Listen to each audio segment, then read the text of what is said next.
Hi friends, good morning. బండ్లు ఓడలు అవ్వడం, ఓడలు బండ్లు అవ్వడం అంటే ఇదే మరి.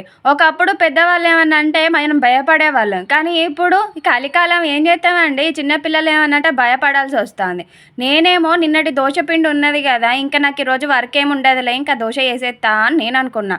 కానీ మా ఇంట్లో ఉంది కదా ఒక రాక్షసి పిల్ల, ఆమెకి దోశ వద్దంట. నిన్న అదే చేసినావు, ఈ రోజు అదే, నాకు వద్దే వద్దు, నాకు మ్యాగీ చెయ్యి అని ఇంకా లొల్లి లొల్లి. సైలెంట్గా చేసింది తిను, మాటినకపోతే నేను మీ మేడంకి చెప్తా అంటే తిరిగి నన్నే అంటుంది కదా, నువ్వు నా మాట వినకపోతే నేను మామయ్యతో చెప్తా అని బెదిరిస్తాను.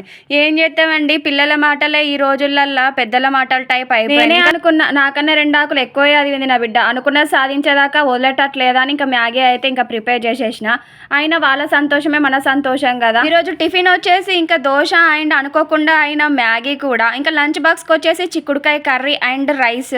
మీ ఇంట్లో కూడా పిల్లలు ఇలానే ఉంటారా? కామెంట్ బాక్స్లో కామెంట్ చేయండి. అలాగే నా వీడియో నచ్చితే లైక్ చేయండి, నా ఛానల్ని సబ్స్క్రైబ్ చేయండి. Okay, bye bye.